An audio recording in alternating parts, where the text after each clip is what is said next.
Kimberly Crenshaw, que ela tem o conceito de interseccionalidade, né, que demonstra que raça e gênero e outros marcadores, como classes sociais, eles não atuam separadamente, então eles se cruzam, permitindo que existam formas diferentes de desigualdade.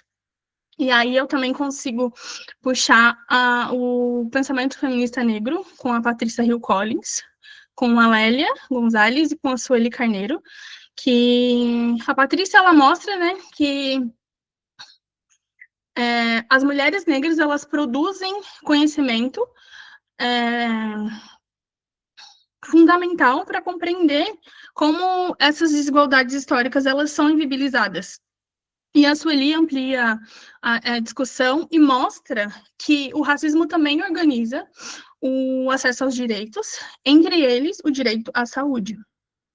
E para complementar esse referencial teórico, eu trouxe o conceito de necropolítica, que, embora ele seja desenvolvido para discutir outras formas de exercício de poder, ele contribui para a gente refletir como determinadas populações, elas permanecem mais expostas à negligência institucional. Então, que é um sofrimento evitável, né? No contexto da saúde, isso ajuda a gente a pensar porque algumas dores, elas continuam sendo naturalizadas. E porque determinados corpos, eles encontram mais obstáculos para acessar um cuidado digno. A metodologia desse trabalho, dessa pesquisa, ela é uma abordagem qualitativa e, como eu disse, nessa primeira etapa, ela é uma pesquisa bibliográfica que é desenvolvida por meio de uma revisão de narrativa de literatura. Então, foram analisados artigos científicos publicados na base do Cielo, além de livros que eu citei, né, e outras produções acadêmicas que discutem a interseccionalidade, o racismo e a violência obstétrica da população, da população negra. E a análise ela foi orientada por uma leitura crítica, que identifica como a produção científica explica as desigualdades raciais presentes na saúde reprodutiva. E a partir dessa revisão bibliográfica que eu fiz, ela... Desculpa. Por isso que vai ter uma segunda etapa de caráter qualitativo, que será, como eu disse, vai ser na Unesc, né? E nessa fase a gente pretende utilizar instrumentos de pesquisa e ouvir as mulheres e compreender como elas vivenciaram o percurso até esse diagnóstico, que, como eu disse, ele demora muito, de 8 a 10 anos, né? E como o atendimento recebido por elas no sistema de saúde impacta a doença e a vida delas. O resultado da discussão é que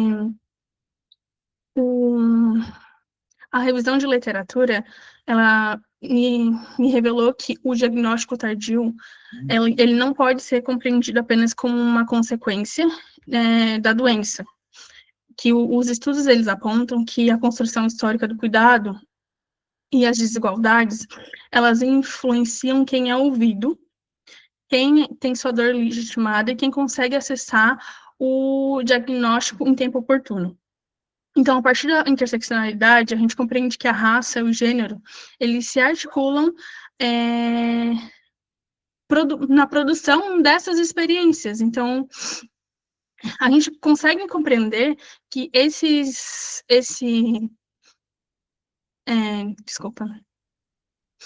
experiências, elas não são de agora,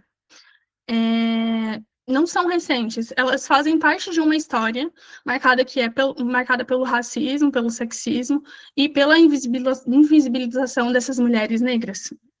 E, enfim, agora eu vou para as considerações finais, as considerações finais aqui, a primeira etapa dessa pesquisa, ela discute, né, a endometriose, e também ela discute o racismo, o gênero e as desigualdades estruturais na saúde. E a literatura que a gente analisou, que o diagnóstico tardio e a invisibilização da dor das mulheres negras não são fenômenos isolados, como eu disse, mas eles refletem processos históricos, e a continuidade dessa pesquisa ela vai nos ajudar a ampliar, né, essa discussão a partir das narrativas de ouvir, né, essas mulheres, como é que as experiências delas, e reconhecer como uma fonte de conhecimento, como um elemento fundamental para compreender esses desafios e ajudar a facilitar esse acesso delas para o diagnóstico. Enfim, eu acredito que era isso. E eu espero que esse estudo ele contribua para um debate sobre equidade, né, na saúde. E muito obrigada pela atenção. E desculpa o nervosismo. Imagina, acredito que o seu trabalho seja muito enriquecedor, principalmente para se discutir as questões da endometriose nos serviços de saúde, né? Eu trabalho no serviço de saúde, trabalhei muitos anos em maternidade e ambulatório, e ver o sofrimento dessas mulheres que, como eu, também têm endometriose e são perpassadas por outras questões também, né? Mas aí a gente vai deixar para fazer esse debate depois das próximas apresentações. Mas eu queria te parabenizar, que mesmo com a presença da sua professora, você ficou um pouco nervosa, mas deu tudo certo, tá bom? A Camila entrou, mas saiu, Camila? Não. A Camila é você, Camila. Será que sou eu? Não, é porque tem, acho que outra Camila. Não. Agora acho que a gente vai passar para a Fabiane, né? É Fabiane, né? Fabiane, a gente combinou assim, né? Aí depois da Fabiane é Ioná. Mas se quiser seguir a ordem que... não, mas acho que não entrou ninguém. Não entrou, não. É a professora que fez dupla com a Emily. Então, é você, depois a Ioná, e aí a gente faz um breve debate para a gente ver se vai chegar o restante do pessoal. Tá bom? Você vai colocar a apresentação, porque aí o... Não, também não. então tá bom. Aí a gente vai te escutar, tá bom? Obrigada. Tá bom. Obrigada, pessoal. Meu nome é Fabiane Cristina dos Santos, eu sou doutoranda, estou fazendo doutorado na Universidade Federal de Minas Gerais, e o meu trabalho é sobre administração da justiça. O título é Justiça Aberta e Protocolo para Julgamento com Perspectiva de Gênero. E a importância desse trabalho se deve ao fato de que, assim como as mulheres enfrentam dificuldades relativas ao gênero e assimetrias de gênero em geral, isso também se reflete no âmbito do poder judiciário. Então, as mulheres enfrentam desigualdades estruturais dentro do poder judiciário quando vão tentar o acesso à justiça e tentar alguma demanda. E o Brasil, inclusive, foi condenado pela Corte Interamericana de Direitos Humanos, no caso Márcia Barbosa, justamente por falhas em um caso envolvendo um feminicídio, e a partir dessa condenação e de uma série de demandas que o Brasil precisava cumprir, foi criado um protocolo, que é o protocolo de gênero, né, o protocolo de julgamento com perspectiva de gênero. E esse protocolo traz uma série de passos que os magistrados precisam agora adotar, e até tem uma perspectiva de obrigatória, né, que foi editada pelo Conselho Nacional de Justiça, o CNJ. Então, esse protocolo traz passos, por exemplo, desde a identificação das partes que estão ali numa ação judicial, então, verificar se há alguma mulher, se essa mulher tem alguma dificuldade, algum tipo de assimetria que possa dificultar dentro do processo a resolução daquela demanda. Essa perspectiva da lente do gênero tem que acompanhar em todas as etapas. Então, na produção das provas, verificar se existe alguma dificuldade, algum obstáculo, e um grande exemplo é a questão da forma como fazer perguntas para essa mulher, por exemplo, no caso de algum tipo de violência sofrida. Então, para não revitimizar essa mulher, a forma como vai ser produzida a prova também deve considerar essa perspectiva do gênero. E a questão do julgamento. Então, no momento de decidir aquela demanda, verificar se há alguma norma protetiva para essa mulher, inclusive normas internacionais.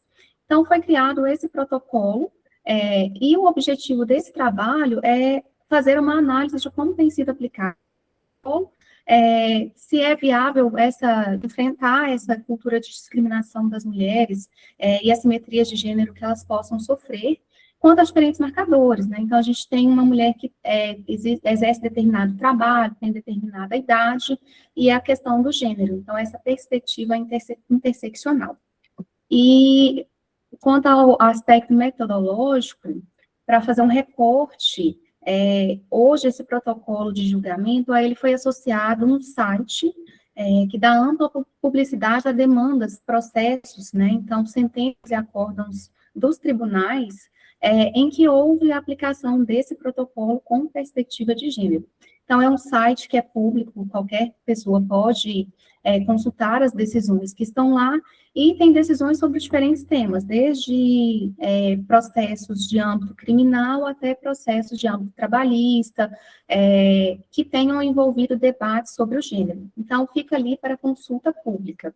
E, a partir disso, então, hoje há inúmeras sentenças nesse banco, foi selecionado, foi feito um filtro, né, então, a partir de uma pesquisa anterior, né, realizei essa pesquisa bibliográfica, e em pesquisa anterior foram selecionadas decisões que o assunto era auxílio por incapacidade temporária, então, é o auxílio-doença.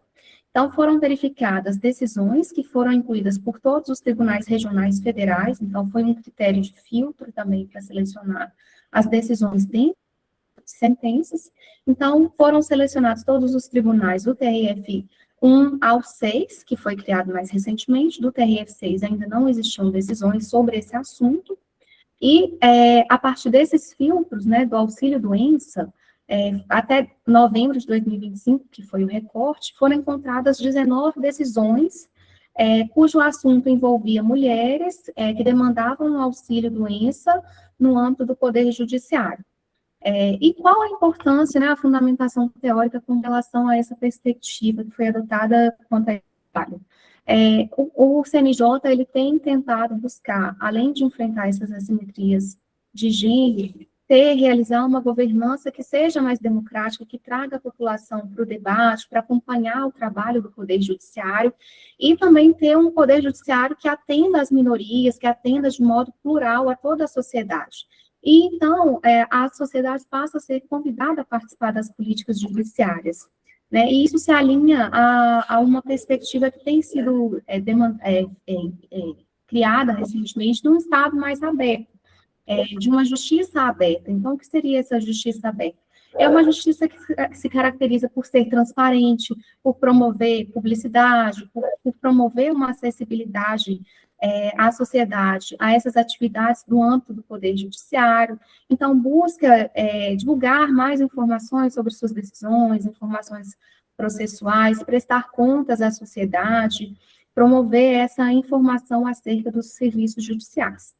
E uma dessas políticas que vem sendo apontadas como característica dessa promoção de uma justiça mais aberta e mais transparente é a política essa política judiciária que foi criada para enfrentar essas assimetrias de gênero, que é o protocolo com perspectiva de julgamento de gênero, né, que busca justamente promover uma justiça mais diversa, que considere também, né, todos esses marcadores sociais. Então, uma justiça que busque romper com essas culturas de discriminação, seja de identidade de gênero, de orientação sexual, e então, a partir dessa fundamentação teórica, de buscar uma justiça mais aberta e o protocolo se inserir nesse tipo de política judiciária, é que foram analisados esses dados sobre a aplicação do protocolo nesse recorte específico do auxílio-doença. Então, quanto aos resultados, na análise dessas 19 decisões judiciais sobre o auxílio-doença, envolvendo partes, né, tendo como partes mulheres, e, em regra, né, por ser ações que são movidas contra o INSS, preponderantemente eram mulheres no polo ativo e o INSS no polo passivo.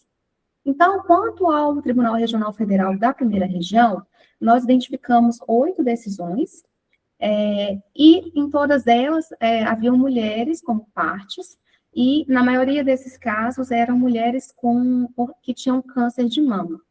Mas nessas decisões não havia nenhum debate de gênero, então não tinha nenhum tipo de discussão que fosse para tentar, de alguma forma, enfrentar alguma assimetria, seja de prova, seja em relação a alguma norma que foi mal aplicada. Então, a perspectiva que a gente tem dessas 8 decisões é que elas foram incluídas nesse banco de decisões apenas por um critério numérico, então, para tentar mostrar que aquele tribunal estava cumprindo metas. Por quê? Essas decisões não mencionaram protocolo e também não tinham nenhum debate aprofundado de qualquer questão de gênero. Com relação às outras decisões, em relação ao TRF2 e o TRF3, foram encontradas de cada uma decisão. Então, eram decisões sobre auxílio-doença e que no polo ativo estavam mulheres com idade avançada, nos 2 casos, mulheres que tinham baixa escolaridade. E qual foi o grande diferenciador nessas decisões do TRF2 e do TRF3? Eles reconhecem que essas mulheres, elas exerciam atividades domésticas e atividades de cuidado. Então, ou trabalhavam como diarista, faziam as suas contribuições regularmente para o INSS, e o debate foi com relação a essas atividades, porque há muito uma cultura de dizer que se trabalha em casa, você consegue fazer a gestão do seu tempo, então não existe um esforço físico, não há um cansaço, e não seria o caso de conceder um auxílio-doença, porque não haveria essa incapacidade para um trabalho, porque não haveria um trabalho produtivo, seria simplesmente atividades simples e leves. Então, nessas decisões, aplicando de maneira expressa o protocolo com perspectiva de gênero, foi afastada essa discriminação que havia com relação às atividades domésticas e de cuidado, para reconhecer que elas não são somente atividades que exigem bastante esforço físico, como também são atividades produtivas, porque elas envolvem esse tipo, apesar de não ser reconhecido o aspecto econômico, mas elas são essenciais para a economia como um todo. Hoje a gente até fala um pouco em outros temas sobre o trabalho de cuidado, a economia de cuidado. Quanto ao TRF da 4ª região, também foram encontradas 4 decisões, todas elas discutindo a questão de gênero, então foram legitimamente inseridas no banco de decisões, e elas consideraram também marcadores além do gênero, da questão da escolaridade. Então, eram mulheres que também exerciam atividades domésticas, estavam doentes, não conseguiam mais continuar exercendo esse tipo de labor, seja em casa, seja como diarista. E dessas 4 decisões, 2 foram confirmando a questão do esforço físico, né, que são atividades domésticas, também devem ser reconhecidas como importantes, como produtivas, e 2 delas, a partir do protocolo e dessa questão, dessa perspectiva da lente do gênero, afastaram decisões contrárias dos peritos que diziam que essas tarefas eram leves, então o laudo foi contrário ao auxílio-doença para essas mulheres. Então, o juiz, entendendo que a gente não seria possível reproduzir esse tipo de preconceito com relação às atividades domésticas, porque elas também exigem esforço físico e também são produtivas, ele afasta essa conclusão no momento da prova, que é a conclusão do perito, para adotar um entendimento favorável a essas mulheres, considerando toda essa perspectiva do tipo de atividade desempenhada. Então, também aplica essa lente do gênero na etapa das provas para obter uma decisão de acordo com a situação real enfrentada por essas mulheres. Com relação ao TRF5, foram encontradas 5 decisões. A primeira delas, inovadora, porque esse magistrado concedeu um auxílio parental para uma segurada do INSS. Então, era uma mulher que trabalhava e precisou parar de desempenhar todas as suas atividades porque ela tinha uma filha que estava numa situação muito delicada de saúde, estava gravemente doente. Então, ela estava entre uma decisão difícil entre cuidar da sua filha que estava doente ou continuar trabalhando, porque ela não teria outras pessoas realmente para ter esse amparo à filha, teria que ser ela. Então, esse magistrado, ele concede esse auxílio-doença, que seria esse auxílio parental para a mãe, para que ela pudesse se afastar do trabalho, tendo um benefício previdenciário para se dedicar ao cuidado da filha. é inovadora porque expressamente a gente não tem essa previsão da legislação, então foi uma construção a partir da jurisprudência, a partir de toda a prova do caso concreto, e aplicando o protocolo, ele chegou a essa decisão. Então, é uma decisão também muito importante para as mulheres. Com relação às outras duas decisões, duas reconheceram a qualidade de segurada especial de mulheres que trabalhavam no âmbito rural. Então, dentre os segurados do INSS, a gente tem uma categoria que são as seguradas especiais, que são aquelas que exercem o trabalho apenas ali para subsistência, né? Então, o trabalho rural, destinado ali a fazer plantações e só prover a subsistência e o excedente destinar ao comércio. E tem uma série de requisitos, mas considerando a dificuldade para produzir essa prova, especialmente porque as mulheres começam a trabalhar muito cedo, mas não conseguem produzir uma prova do trabalho que elas exercem, o juiz considerou que, além de ter todos os requisitos do auxílio-doença, né, que dentre eles a incapacidade para o trabalho, então a perícia ali comprovou que ela estava doente, né, ele reconheceu que existe uma dificuldade de a mulher produzir prova de ter exercido o trabalho rural feminino. Normalmente os homens conseguem ali ainda alguma documentação e as mulheres ficam vinculadas a esse companheiro, e considerando toda essa perspectiva, o magistrado reconheceu, nesses dois casos, né, que havia a condição de segurada especial, considerando essa perspectiva do gênero e todo o trabalho produzido por essas mulheres e a incapacidade para reconhecer que havia o direito ao benefício. As outras duas decisões do TRF5, também envolvendo o trabalho rural, reconhece da mesma forma que há não é valorizado o trabalho doméstico exercido pelas mulheres, também o trabalho rural exercido pelas mulheres não era reconhecido. Então, se entendia que o trabalho pesado era exercido apenas pelo esposo, pelo companheiro, e que a mulher ficava ali apenas no cuidado da casa, mas não é a realidade da mulher trabalhadora rural, porque ela também vai ao campo, ela também exerce atividades ali sob o sol, se desgastando né, então também exerce um esforço físico muito intenso para produzir esse trabalho rural. Então, reconhece também, nessas outras duas decisões, que ali, além da incapacidade, né, na prova pericial, também havia essa questão de que não é uma atividade leve, como o INSS tentava alegar em sua defesa, que não deveria ser concedido benefício por esse motivo.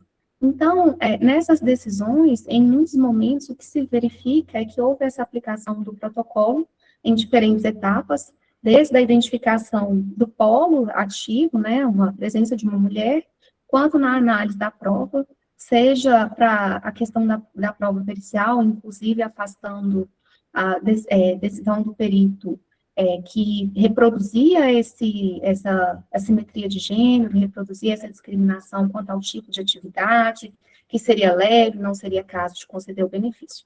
Então, se reconhece a partir da lente do gênero, que esses trabalhos também são importantes, também são produtivos, também são trabalhos pesados, para poder embasar a decisão final de confirmar o direito ao benefício.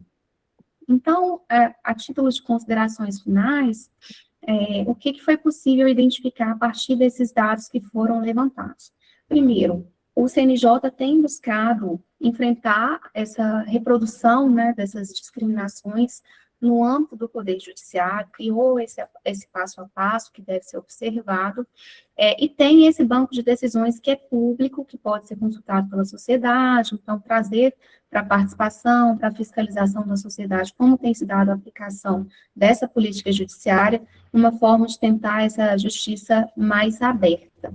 E da análise dessas decisões, o que a gente consegue perceber é que, sim, tem ocorrido a aplicação da lente do gênero, e isso ocorre nas diferentes etapas dos processos.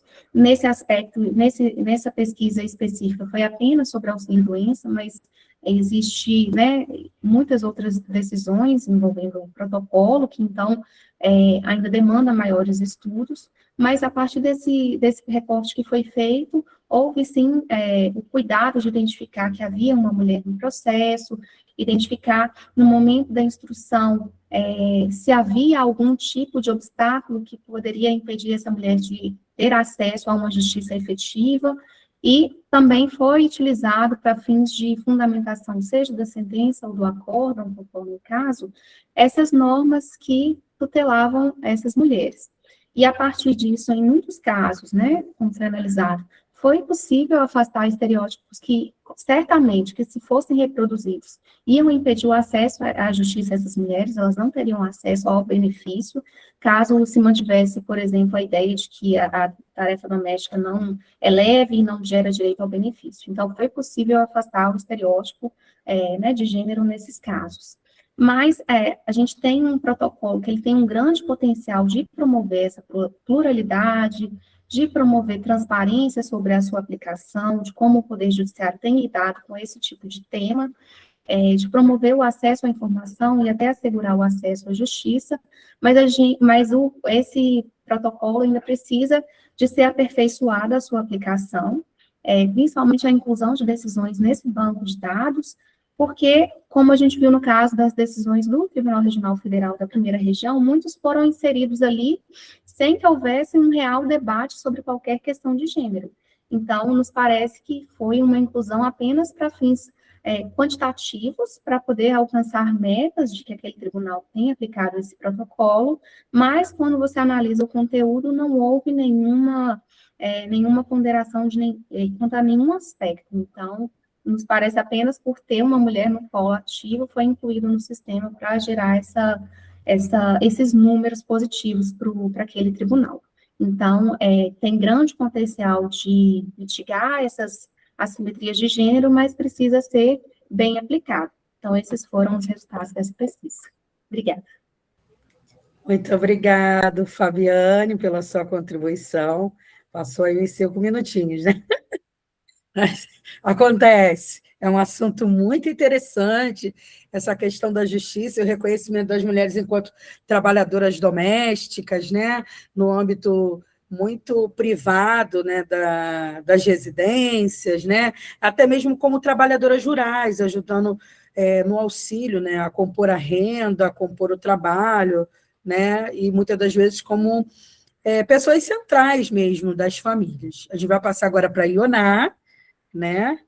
E aí a Ioná vai dar continuidade, vou pedir só para a gente respeitar o tempo, para a gente ter tempo para discutir um pouquinho. Acho que não entrou mais... não entrou mais ninguém. Não, imagina. Eu realmente não vi o chat, então poderia até ter mencionado no Acontece. Acho que não entrou mais ninguém não, né, gente, do grupo da gente? Acho que não, né? Então, a gente vai dar a palavra para a Ioná e depois a gente faz o nosso debate, tá bom? Boa tarde a todas e todos e todes. Eu sou a Ioná, eu sou doutora em integração latino-americana pela Universidade de São Paulo, e o ano passado eu tive a oportunidade de defender, né, a minha tese, e na tese eu tive a oportunidade também de fazer um trabalho de campo, né, no Brasil, na periferia aqui de São Paulo, e na Colômbia, na periferia da cidade de Cali.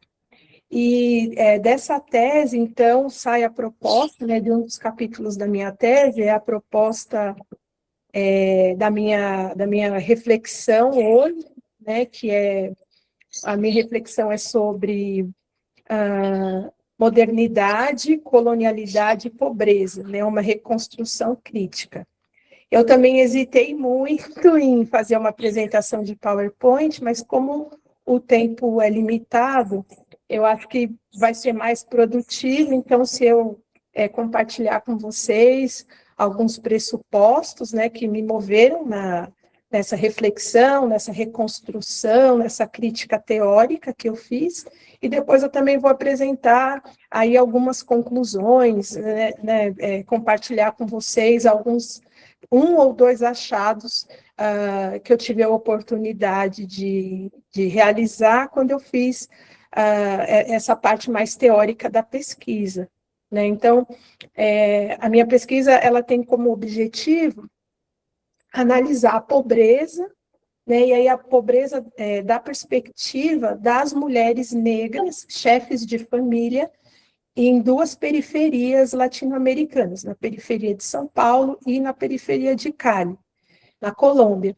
E São Paulo, porque tem a maior população absoluta de pessoas negras, né, de pessoas pretas e pardas, e Cali é uma cidade da Colômbia que também tem uma percentual, uma participação percentual da população afro-colombiana muito significativa. Para vocês terem uma ideia em relação, se a gente for falar de participação percentual e não de números absolutos, como eu acabei de me referir a São Paulo, se a gente for pensar aí nas cidades, né, com a maior população negra, preta e parda, a gente tem Salvador, né, na América Latina, Salvador, em segundo lugar, Cali, na Colômbia. Então, essa questão da diáspora africana, da participação negra na população dessas duas cidades e da importância, sem sombra de dúvidas, econômica, cultural, política, social dessas duas cidades, também foi algo aí que me permitiu fazer uma comparação. O que acontece é que esse tema da pobreza, ele é muito estudado, né? Então, é estudado nas ciências econômicas, é estudado na sociologia, é estudado na psicologia, na literatura, enfim. Mas o que eu me propus a fazer, enquanto reflexão teórica, reflexão crítica, foi investigar a vivência, mais do que a concepção, talvez o que está por trás desse conceito, a vivência de mulheres negras chefes de família em territórios periféricos. Então, qual é a percepção dessas mulheres sobre o processo de empobrecimento que elas vivem, né, e a pobreza, e essa pobreza que é nomeada. E o que acontece? Na economia, a pobreza ela é nomeada a partir da insuficiência de renda, né? Claro que isso é fundamental e eu gostaria de deixar claro aqui que a minha pesquisa não se trata de um negacionismo em relação aos indicadores econômicos ou um negacionismo em relação à pesquisa quantitativa. Não, eu não coaduno com essa visão de se negar a importância dos indicadores ou dos institutos de pesquisa. Sem sombra de dúvida, eles são fundamentais, mas o que eu proponho, principalmente nesse tema da pobreza, é que esse indicador ele venha acompanhado de informações qualitativas, né? Porque senão a gente fica repetindo um discurso de que a pobreza ela é uma insuficiência de renda. E quando as sociedades elas alcançam minimamente essa renda, não é por conta disso que as desigualdades elas desaparecem. Acho que na América Latina agora a gente tem esse panorama, né? Os dados da CEPAL, os relatórios da CEPAL, eles mostram para a gente que a pobreza, e aí eu estou falando da pobreza monetária, ela tem diminuído. Né? E aí no começo dos anos 2000, as taxas de pobreza e pobreza extrema na América Latina e Caribe, elas estavam em decréscimo, né?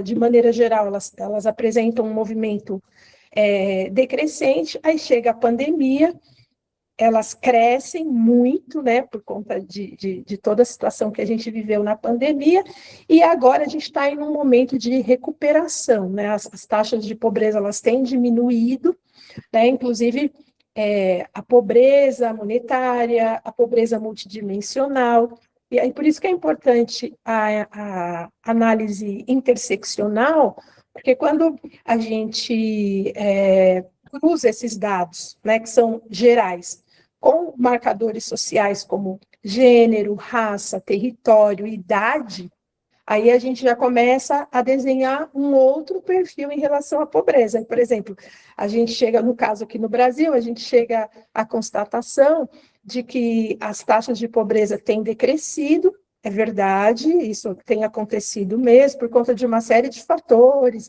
aquecimento da economia, os programas de transferência de renda, enfim, a própria questão do salário mínimo também, né, dessa política aí de valorização do salário mínimo, mas quando a gente olha para esses marcadores sociais, gênero e raça, por exemplo, a gente vê o quê? Que as mulheres negras ainda continuam apresentando as maiores taxas de pobreza.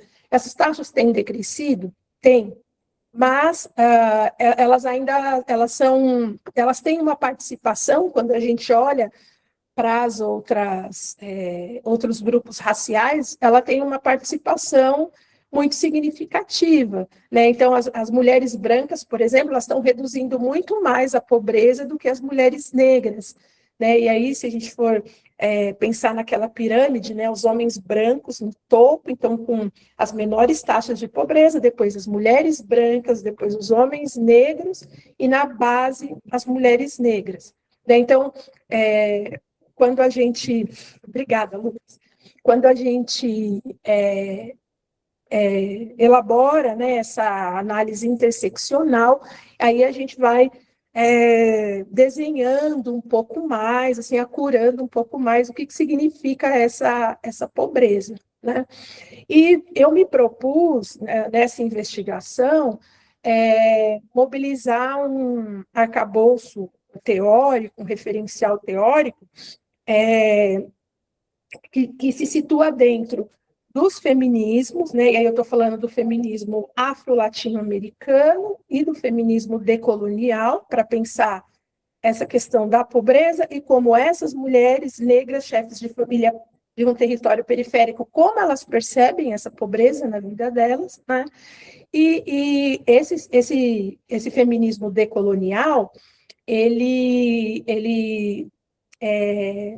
se comunica, né, de maneira muito direta com as epistemologias decoloniais, né? E aí eu estou falando das colonialidades, né, da colonialidade do poder, a colonialidade de gênero, a colonialidade do saber e a colonialidade do ser. Então, há aí uma confluência, né, quando a gente aproxima as feministas, né, decoloniais, desse pensamento decolonial.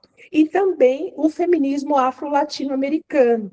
Né? É claro que, se a gente for nos textos da Lélia Gonzalez, a Lélia Gonzalez analisou a situação da mulher negra na economia brasileira, né?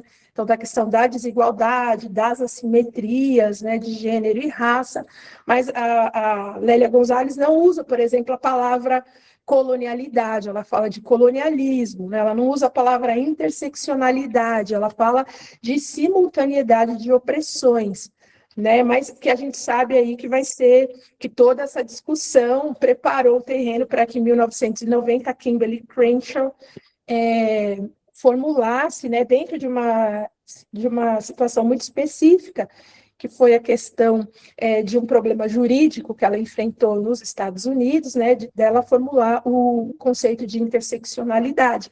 Né? Então, o conceito nasceu nos anos 90, mas ele já vinha sendo anunciado, né, muito antes, enfim, com as feministas negras, enfim, o feminismo negro já nasce interseccional. Bom, então, a ideia foi essa, né? Pensar, então, a pobreza na América Latina dentro da modernidade, da colonialidade, e fazer uma reconstrução crítica a partir dessas epistemologias, o feminismo negro, o feminismo afro-latino-americano e o feminismo decolonial. Bom, e um dos achados terminou já? Não, tá. Olha, então eu vou, assim, cometer uma indelicadeza muito grande e vou roubar só dois minutinhos para falar para vocês de um dos achados da minha pesquisa, estudando essa questão da pobreza dentro desse referencial teórico, que foi o conceito de locus fraturado da pobreza. A Maria Lugones, que é uma feminista decolonial, ela criou um conceito que é o locus fraturado, né? E o que a Lugones quis dizer com isso, com essa questão do locus fraturado? Ela está falando aí desse descompasso, né, que existe entre a experiência existencial do colonizado, né, e todas as estratégias de dominação do colonizador. E ela vê esse locus fraturado, que é o lugar onde há resistência, né, resistência que, no sentido de você criar novas formas de vida, novas epistemologias. E aí, entrevistando essas 14 mulheres, 7 aqui em São Paulo e 7 em Cali, eu cheguei no conceito de locus fraturado da pobreza. O que significa isso? Essas mulheres, mesmo sabendo que a pobreza é uma insuficiência de renda e tendo essa consciência, ao mesmo tempo, elas não se veem pobres, porque elas veem que elas olham mais para o que elas fazem para enfrentar a pobreza, como elas mobilizam uma série de estratégias para lutar contra a pobreza, elas é como se elas se recusassem a ver a pobreza só pela ausência, né, só pela falta. E aí elas trazem uma concepção, elas não se veem como pobres, porque elas mobilizam uma série de recursos, uma série de agências para driblar essa pobreza e para contornar todo esse processo de vulnerabilidade. Bom, é isso. Depois, se vocês quiserem, eu posso compartilhar a bibliografia. Muito obrigada, desculpa aí pelo estourar o tempo. Nós é que agradecemos, Ioná. Eu quero agradecer de maneira muito especial a todas vocês que estiveram presentes aqui no grupo, né? Tiraram a tarde de domingo. Ai, que neném lindo! É seu filho? Ai, que graça! É filha, né? Que bonitinha. Minha filha. Não posso ver o neném, né? Então, quero agradecer a todas vocês por terem disponibilizado o seu domingo, de estarem aqui compartilhando conosco as pesquisas, os estudos, tudo que enriquece de maneira muito, muito bonita e muito linda, tudo que a gente constrói enquanto pesquisador, enquanto pesquisadora, né? Nosso grupo majoritariamente formado por mulheres de todas as especificidades, mulheres que vêm de várias camadas sociais, e a gente não pode deixar de agradecer pela presença de vocês.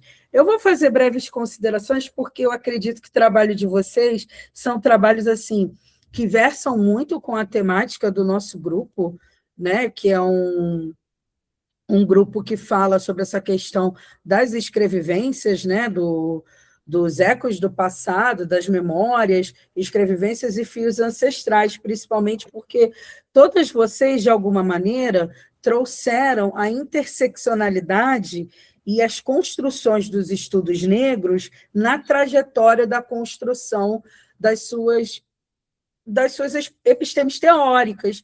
E é importante a gente salientar que, quando nós falamos de estudos focados em mulheres, não há possibilidade de não se trazer mulheres para falarem de si.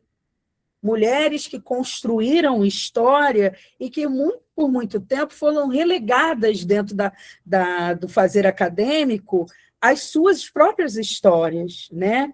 Eu trabalho no município onde a memória da Lélia Gonzalez, com seus escritos, teve uma decisão judicial de ficar naquele local ali em Itaguaí. Eu trabalho nesse município, em Itaguaí. Eu moro no município do Rio, mas trabalho lá. É um lugar muito lindo, onde ela deixou guardado a sua escrevivência, de tudo que ela vivenciou enquanto mulher negra. Falar do trabalho da Emily, da Camila, é uma coisa assim, muito pessoal para mim, porque uma mulher com endometriose, que também versa muito com o trabalho da Fabiane, porque assim, essas mulheres deixam de trabalhar, ou trabalham com muita dor, com muito sofrimento, nas inúmeras atividades. E, por muito tempo, essas dores que essas mulheres sentiam físicas não eram levadas em conta nos espaços sociais, né? Muitas das nossas mães, muitas avós, nossas tias, achavam que sentir dor durante a menstruação era algo muito normal, né? Sangrar muito, sentir muita dor era algo muito normal, mas não é. O avanço científico permitiu com que se estudasse que isso não está dentro do princípio da normalidade. Mas isso também afeta a vida dessas mulheres no construto social, né, de como elas se enxergam dentro desse processo, como o Sistema Único de Saúde vê essas mulheres e como essas mulheres acessam medicações, tratamentos, né, para poderem se resguardar e continuarem vivendo da melhor maneira possível, né? A gente já teve alguns casos aí de mulheres negras que morreram na porta das emergências porque acharam que ela estava simplesmente sentindo uma mera dor. O trabalho da Fabiane traz um ponto muito importante, que é a questão da judicialização, do acesso à contribuição previdenciária, ao acesso à retaguarda previdenciária, que é algo também que as mulheres, por muito tempo, não contribuíram para não se enxergarem dentro do mundo do trabalho e na questão do capital, da construção social, né, dos bens e serviços profissionais pelo capital. E aí, quando a Ioná traz esses elementos de como as mulheres se enxergam nesse processo, né, da construção da pobreza, que a gente vê que é uma exacerbação do capitalismo, né, essas mulheres vêm ou se enxergam ou se organizam de uma maneira ou para superar a pobreza ou para estar em outro locus social. Então, assim, e contrapor com outros países da América Latina não é enxergar somente que há pobreza em outros locais, mas também ver as várias formas como essas maneiras se organizam e como essas mulheres se organizam nesse interim. Acredito que todos os trabalhos têm uma contribuição riquíssima, né, para artigo, o pessoal que já fez doutorado, propagar ainda mais a sua pesquisa, o pessoal que ainda está construindo, acredito que isso tudo exacerbe só essa apresentação aqui, e acredito que vocês estejam fazendo isso. Publicar esses estudos é mais do que eminente, e a gente pensar em como esses estudos se colocam para a gente de maneira muito, como é que eu posso dizer, como é que a interseccionalidade, né, ela atravessa metodologicamente a prática desses trabalhos, né? Tipo assim, como eles dialogam de forma muito contemporânea com os territórios, as localidades, as comunidades. Então, assim, pensar nos trabalhos de vocês, assim, muito, para mim, assim, foi muito enriquecedor. Aí eu vou abrir para vocês fazerem as colocações, ou quiserem fazer mais algum adendo, que a gente tem tempo, porque as outras pessoas não entraram. Eu acredito que o debate é enriquecedor para todas nós. Podem ficar à vontade.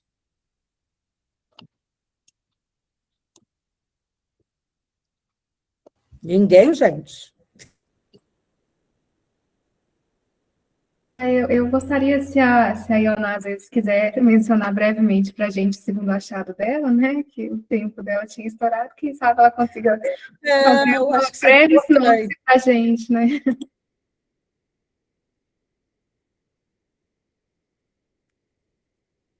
Obrigada, Fabiane, pela pergunta. Olha, em relação ao segundo achado, né, que eu queria compartilhar com vocês, é a questão do trabalho remunerado, né, que acaba se tornando o trabalho doméstico remunerado, ele tem um peso muito importante aí quando a gente está falando de processos de empobrecimento de mulheres negras, chefes de família em territórios periféricos. Então, essas 14 mulheres que eu entrevistei nessas periferias, todas elas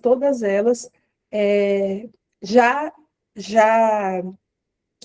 trabalharam um serviço doméstico remunerado, né? E, inclusive, mulheres que conseguiram fazer um ensino médio técnico, né? Ter um diploma técnico, ou mulheres também, das minhas entrevistadas, somente uma tinha feito ensino superior. E ela compartilhou comigo que, mesmo tendo feito faculdade de contabilidade, ela ainda continuava fazendo trabalho informal, né, de empregada doméstica. E quando a gente olha para a família dessas mulheres, a avó delas ou a mãe delas também seguiu essa mesma trilha.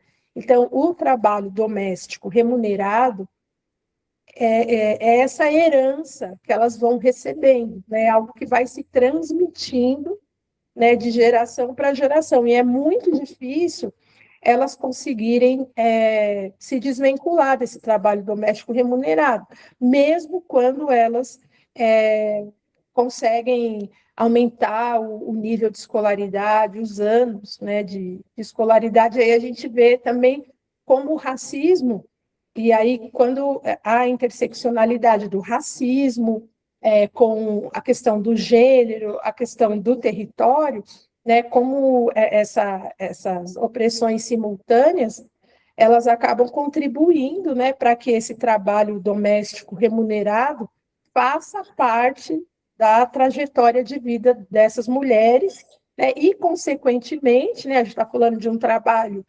que é um trabalho muitas vezes feito na informalidade, é um trabalho mal remunerado, é um trabalho também que pressupõe a pobreza do tempo. Aí essa também foi um terceiro achado, né? Que todas essas mulheres elas têm pobreza de tempo, né? Que a gente, de acordo com a economia, a gente pensa muito, como eu disse, né, no começo, dos indicadores da pobreza do ponto de vista da insuficiência de renda, mas a gente também esquece, e aí em relação às mulheres negras, a questão da pobreza do tempo é algo muito, muito, muito marcante, né? Que no caso das mulheres brancas, por exemplo, e dos homens brancos e negros, isso não aparece com de maneira tão significativa, né? O que é a pobreza do tempo? Está relacionado com o trabalho de cuidados, o trabalho invisível. Então, essas mulheres, e aí a Lélia Gonzalez e todo esse feminismo decolonial, eu acho que oferecem um suporte muito importante, né, para mostrar para a gente como isso está relacionado com o nosso passado escravocrata, escravagista, com a questão do colonialismo, né? Então, essas mulheres elas têm um papel fundamental dentro das suas famílias, né? Fundamental, e por conta disso elas sofrem da pobreza de tempo. Então, elas não têm tempo para não fazer nada, elas não têm tempo para descansar, elas não têm tempo para o autocuidado, elas não têm tempo até para dar uma entrevista, que foi isso, que foi uma coisa também que aconteceu bastante, assim, durante o meu trabalho de campo, né? Elas falavam para mim assim, eu não tenho, para mim parar e dar uma entrevista, eu trabalhei com histórias de vida, né? Eu joguei o questionário fora, assim, e trabalhei com história de vida. E elas falavam para mim, para mim é um luxo, assim, parar e contar a minha história para uma pesquisadora, e essa história demora horas e horas. Ela falou, eu não tenho esse tempo, né?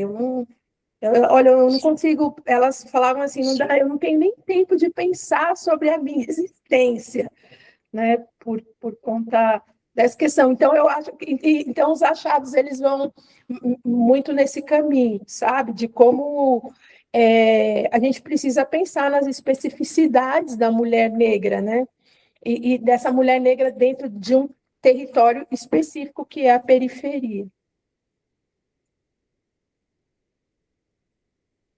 Acho que é isso. Perfeito. Mais alguém? Eu queria só fazer alguns comentários também, se for possível, né, se for pertinente. Iona, enquanto tu falava, né, eu me lembrei da Carla Cotirene, quando ela vai apresentar o que é interseccionalidade, que ela vai dizer, para mim, o que está sendo chamado de interseccionalidade é feminismo negro. Vocês estão me ouvindo bem? Eu estou me ouvindo meio no baixinho, assim. Não, mas estou ouvindo. Então tá. E a Patrícia Hill Collins também, né? Ela vai remontar a Lélia Gonzalez, né? E vai fazer essa observação que tu trouxe. Quando se começou a pensar interseccionalidade, né? Com certeza não foi em 1989 com o texto fundante da Kershaw, né? Eu acho que ali ela vai dar conceito, né, para um campo de estudos que no Brasil está sendo desenvolvido desde esse feminismo negro, né, desde os anos 70, mas também trazendo uma experiência para o campo acadêmico, militante. Não sei se isso existe, né, a própria Lélia se colocava um pouco incomodada com isso, né, com essa divisão entre o feminismo que vem a ser acadêmico e o feminismo da militância, né, porque diz ela que para as mulheres negras existe a vida atuando em diferentes espaços, né. Então, acho que as pesquisas que foram apresentadas aqui, elas trazem esse elemento em comum, né? A gente está pensando a partir de um conceito ou a gente está pensando a partir da vida, né? E que o conceito nos ajuda a estruturar. Enfim, né? Gostei muito das pesquisas, mas quero só colocar como sou coautora, né, do trabalho com a Emily, eu acho importante que a gente diga, né, que a Emily faz parte de um projeto que a nossa universidade, a Unesc, foi contemplada, né, que é o PET Saúde Digital, que é um dos programas de educação pelo trabalho do Ministério da Saúde, né, e que visa formar acadêmicos e acadêmicas que no momento, né, do fazer-se, né, possa difundir uma cultura científica. A gente tem bolsistas desde a primeira fase, eu acho que isso explica um pouco a diversidade dos trabalhos, né, então, qual é o papel do professor? Não é orientar um trabalho de alguém que tem uma formação consolidada, que já está saindo da universidade, né, mas acompanhar o processo do desenvolvimento desses acadêmicos, e o que é mais interessante é que esse programa, né, ele visa fomentar pesquisas a partir dos sujeitos. Então, a Emily não veio me procurar porque eu sou uma pesquisadora da interseccionalidade, né, eu não sou nem da área da saúde, a minha formação é história, a própria Emily é da história também, né, então, assim, a partir dos sujeitos que estão na universidade, quais são os temas que são de interesse? Né, então, ela chegou para mim e disse assim, prof, era gestante naquele momento, né, Emily? Eu tenho interesse em pesquisar violência obstétrica, porque eu tenho entendido, né, a partir de diferentes conversas, que as mulheres negras sofrem em função de um conjunto de preconceitos que a gente vai chamar de racismo institucional, que é a questão da analgesia, né, então tem aquele mito de que as mulheres negras, elas são mais fortes, elas são mais resistentes, elas são corpos, existências prioritárias de sofrimento, de dor, né, no sistema público, porque se tá embebido, né, desse senso comum ordinário, que a gente sabe hoje que é racismo, né, que as mulheres negras vão aguentar. E aguentando, né, a gente chegou nessa literatura que vai nos dizer da demora das mulheres negras em ter endometriose diagnosticada em função de um conjunto desses discursos que está disseminado na classe médica, né? E aí quem são os médicos? Quantas mulheres negras? A gente está falando de uma cidade do sul de Santa Catarina, vocês estão entendendo o que significa isso, minha gente? Existem a experiência, né, e o discurso da branquitude é o padrão. Então, por que as mulheres negras demoram tanto para ter os seus diagnósticos de saúde reprodutiva, né? Chegar nesses diagnósticos? Porque a gente tem o racismo comandando a vida dessas mulheres. Desde os discursos, desde a literatura, desde quem são os médicos, quem são as pessoas que atuam no sistema de saúde, né? Então, a Emily traz esse problema, né, que é muito interessante, porque a partir do sujeito, a partir de uma vivência, eu quero levar essa problematização para a universidade. Não é que a universidade não pesquise, né, não se interesse por esses temas, mas tem um outro olhar, né, que é um do sujeito que na história fez muito sentido a partir dos anos 80, né, que é a história vista de baixo. Né, então, é a gente, aqui nós, né, pessoas que somos tocadas por esses temas, é que vamos propor que a universidade pense essas questões. Então, só para contextualizar, né, e dizer que muito interessantes as pesquisas, anotei várias coisas também da pesquisa da Fabiane, né, fiquei interessada em saber se essa decisão que levou em consideração o estado de saúde da filha dessa mulher se era uma sujeita criança ou adolescente, se a gente pode incluir o marcador aí etário, né? E se é criança e adolescente, se o estatuto foi mobilizado enquanto um fundamento garantidor desse direito, né? Que se as cuidadoras historicamente são mulheres, né? Quem assegura o direito dessas crianças no âmbito da família, se não uma mãe que é mulher, né? Então, olha como todos esses marcadores eles vão se encontrando para uma experiência absolutamente complexa, né? Muito interessante. Então, são só alguns comentários aí, né? E muito feliz de estar com vocês nessa tarde de domingo. Mais alguém com alguma consideração?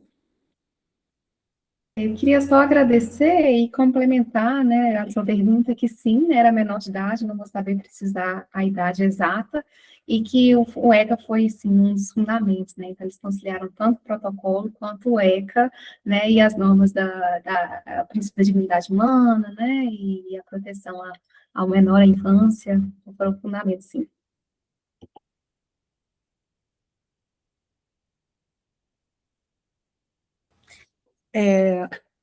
Acredito que a gente já está indo para a reta final, né? As outras pessoas não entraram, que também tinham contribuições muito interessantes acerca das pesquisas, né?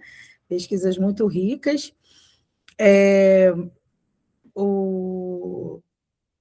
importante, né, salientar, professora Camila, que mesmo vocês não sendo da área da saúde, a historicidade da vida das pessoas faz parte do processo do cuidado, né? Eu sou profissional de saúde há mais de 15 anos e quando a gente se depara com as historicidades das pessoas, com os construtos das relações sociais, de como as pessoas se veem em cada momento das suas vidas, né? A questão muito antropológica, né? Muito dessa relação do ser humano com o meio, com a sociedade, com tudo que está ao seu redor, faz muita importância, né, na vida das pessoas. E enxergar dentro desse processo um adoecimento de mulheres, principalmente mulheres negras, né, é a gente vislumbrar que essas mulheres não estão mais relegadas dentro dos serviços a não ter mais acesso. Só tem muito que se melhorar, tem muito. Que a gente fala de um racismo institucional, de um racismo estrutural, a gente está falando de processos de colonialidade de ser que atinge a episteme das pessoas de uma maneira tão contundente que elas não se enxergam nesse processo da construção social, dos bens, do capitalismo. E, assim, a defesa do direito é algo muito pungente na vida dessas mulheres, né? Eu me vejo nesse processo. Então, assim, saber que há pessoas, que há mulheres que pesquisam sobre mulheres, para mim traz uma felicidade muito grande, principalmente quando essas mulheres estão falando dessas diversas opressões, como Lélia Gonzalez nos diz, né? Essas opressões, essas conjunturas, todas essas construções que afetam as mulheres de uma maneira muito contundente, né? Que atingem o âmago do ser de uma maneira, assim, muito dolorosa. Me deixa muito feliz. Quero agradecer mais uma vez a vocês pela presença nesse domingo, parabenizar também de forma muito especial a Emily, que se viu nesse processo, enquanto mãe, enquanto estudante, né? Que não desistiu, que está aí na luta para construir novos olhares, né? Te parabenizar mesmo, né? Que você continue nesse empenho, a professora Camila vai te apoiar. Agradecer a Fabiane de uma maneira muito especial, que fez esse mapeamento dessas decisões judiciais, que vou te falar, não tem muita visibilidade, não. E a Ioná também, que colocou de uma maneira assim muito diretiva essas questões da pobreza, porque às vezes a gente fala só da ausência de renda, mas quando se fala dessa pobreza multidimensional, a gente não enxerga, né? Então, assim, agradecer muito, muito mesmo, fiquei muito feliz de estar nesse GT muito bom, muito potente, e, mais uma vez, parabenizar, dizer a vocês que a gente tem um prazo aí de uns 3 meses para mandar os certificados, tá bom? Tem alguns que vão vir com a menção honrosa, dependendo de mim, todos, quebra de protocolo. E aí, falar para vocês que o nosso evento ainda tem outros GTs, tá? Que se vocês quiserem assistir, estão abertos aí a assistir. Nós tivemos mesas muito maravilhosas durante esses 3 dias de evento, né? Com colocações muito interessantes, com temáticas, seria mesmo, dependendo de mim, já estão. Assim, com temáticas muito enriquecedoras, que são assim de uma importância sem igual, né? Às vezes as pessoas falam, eu escuto muito isso, né? Que a gente pesquisa temas que ninguém imagina que vão ser pesquisados. Mas quando nós vemos essas temáticas, todas elas versam sobre um único objetivo: as construções da vida humana, principalmente de mulheres, e mulheres negras, periféricas, latino-americanas, a Latinoamérica que tem sido tão afetada por tantas questões aí nesses últimos tempos, né? Então, assim, eu fico muito feliz, quero agradecer de novo, dar saudações cariocas para vocês, dizer que serão muito bem-vindos se vierem ao Rio de Janeiro. O Rio de Janeiro é maravilhoso, tá? Não acreditem nas notícias.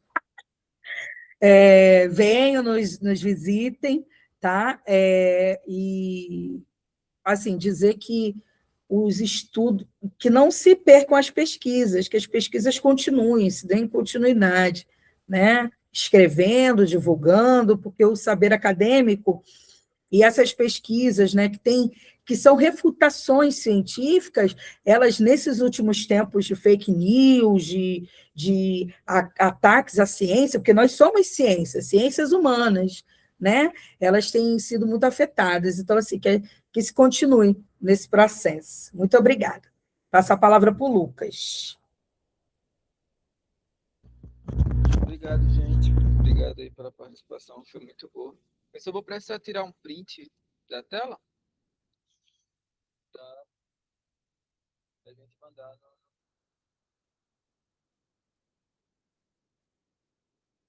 Acho que... Pronto. Muito obrigado a todo mundo. Aqui deu um pouquinho de problema na internet, mas no finalzinho deu para ver. E é isso. Como a Renata falou, a gente vai estar mandando o certificado em até, acho que 3 meses. 2, 3 meses. E muito obrigado. E é isso. Eu vou estar aqui encerrando a gravação.